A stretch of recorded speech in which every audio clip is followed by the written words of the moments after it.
ሰላም ሰላም ውድ ጓደኞቼ እንዴት ናችሁ? ደህና ናችሁ ወይ? እኔ ያለው እግዚአብሔር ይመስገን። እናንተ እንዴት ናችሁ? ሁሉም ሰላም? እኔ ጋር ሁሉም ሰላም ነው፣ እግዚአብሔር ይመስገን።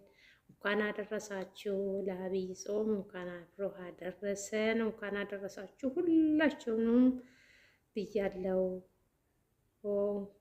እንግዲህ ዛሬ ጾም መያዣ ነው። እንግዲህ ሰላም በሰላም ጾም ይዘን በሰላም እንፈታ ያድርገው እግዚአብሔር ፈጣሪ። ጠንከር አድርጎ በሰው ሀገር ያለውም ከሀገሩ ላይም ያለው በሰላም ያስጀምረን በሰላም ያስጨርሰን እላችኋለሁ። ዛሬ እንግዲህ የመጀመሪያ ቀናችን ነገ ነው፣ ሁላችሁንም ታውቃላችሁ። እና ዛሬ ደግሞ ያው ባለችው ሀገር ባለችው አቅሜ እንግዲህ ያለው ሀገር ላይ ቤተ ክርስቲያን ደረስ አድርገን ነው የሚመቻችሁም አይመቻችሁም ደግሞ ችግር የለም። የሆዳችን እንጂ የፊታችን ወይ ደግሞ እንትን አይም የሆዳችንን ነው የሚያው።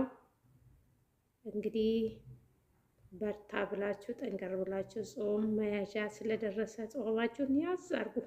ባላችሁ በሩዝም በስጋም በምኑ ጾማችን ይዘን ለመፍታት ደግሞ ያብቃን እላቸዋለሁ።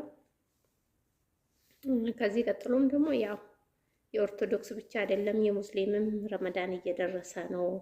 ውድ ጓደኞቼ ጠበቅ አድርጉ፣ ወገባችሁን ጠበቅ አድርጉ። እንግዲህ በርቱ እላቸዋለሁ። እና በተረፈ ደግሞ ያው እንግዲህ ግዴታ ሀገራችን ቢሆን ቤተክርስቲያናችን ደረስ ብለን ገብተን ጾማችን የምንፈታ እንግዲህ ምንም ማለት አይደለም። ሁለት አይወደድም፣ ሁለት ወዶ አይሆንም እና አንድ ይዘናል። እግዚአብሔር ደግሞ በሰላም በጤና አድርሶን ሰርተን ወደ ሀገራችን ስንገባም የትም አይሄድልንም፣ ይደርሳል። እዚህም ቁጭ ብለን እጃችን ወደ ፈጠራችን ወደ እመቤቴ እጃችን ዘርጋ ካረግነው ይሰማልናል እና ምንም አይደለም፣ አንጨነቅም፣ መጨናነቅም የለም። እዛም ከደረስኩ እዛም ባንደርስም ከልባችን ላይ ብቻ አንጣ እንጂ ስሙ መጥራት አንተው እንጂ ስለ ሄድንም አይደለም ስለ ቀራንም አይደለም እላችኋለሁ። እህቶቼ፣ ወንድሞቼ፣ ውድ ጓደኞቼ ሁላችሁንም እንኳን አደረሳችሁ ድጋሜ ብያለሁ። እንግዲህ በሰላም